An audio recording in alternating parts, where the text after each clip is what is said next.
Hey there, Dan and Robin here. Oh, and Max in the background. Can you see my beagle? There he is. Do you see his tail? So we're doing a little working retreat here in my new home in Alpine, California. And so there's you're seeing a new kitchen. And decided for dinner, Robin's going to stay overnight tonight. We're going to work tomorrow. We would make a chicken marsala.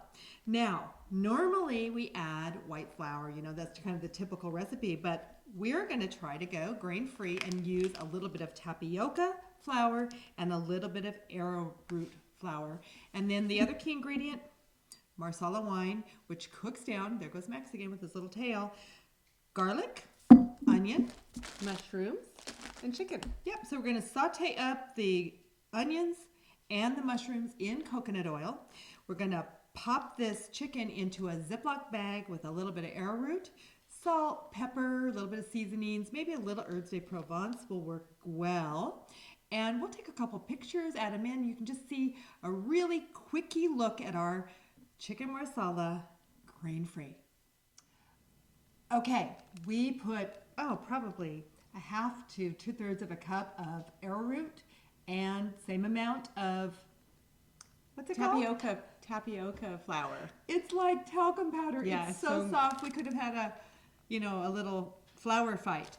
So now we're just going to add some sea salt, about a tablespoon, two teaspoons. Again, you're not going to use all of this mixture. Yeah, I like a lot in there. We can salt it a little bit later. We're going to add some herbes de Provence, again, just so it's sticking to the chicken breast. Some garlic powder. And then, just to keep it, obviously we're not measuring. No, we're not measuring. This is the quick Italian cook kind of way of cooking. I chose to get these cutlets. Now, lots of times when you do a marsala, you can pound it, but these are pretty thin. So it just, if you can get them in cutlet form, they're nice and prepared.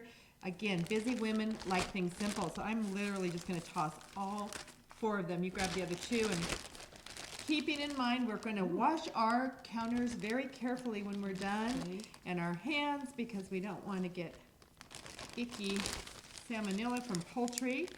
And I keep a little air in the bag, so listen up. Just get it all coated. And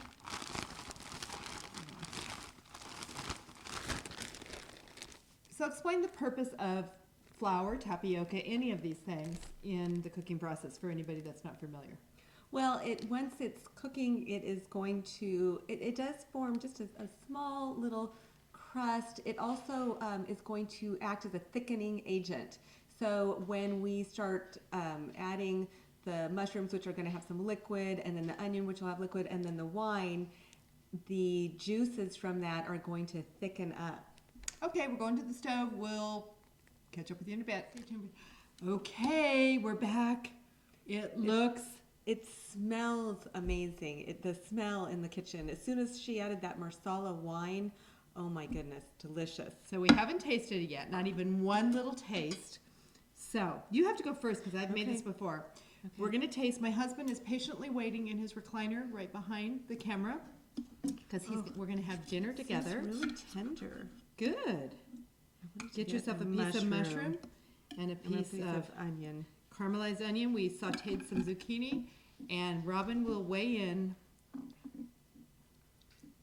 Now, she won't be able to talk for a minute, so while she does that, I have to compare it to when I use regular flour. Are you enjoying it? Mm-hmm. So far, so good? Tender? It's super tender. It's delicious.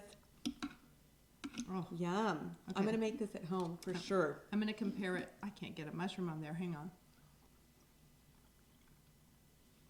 Oh, I think it's equal.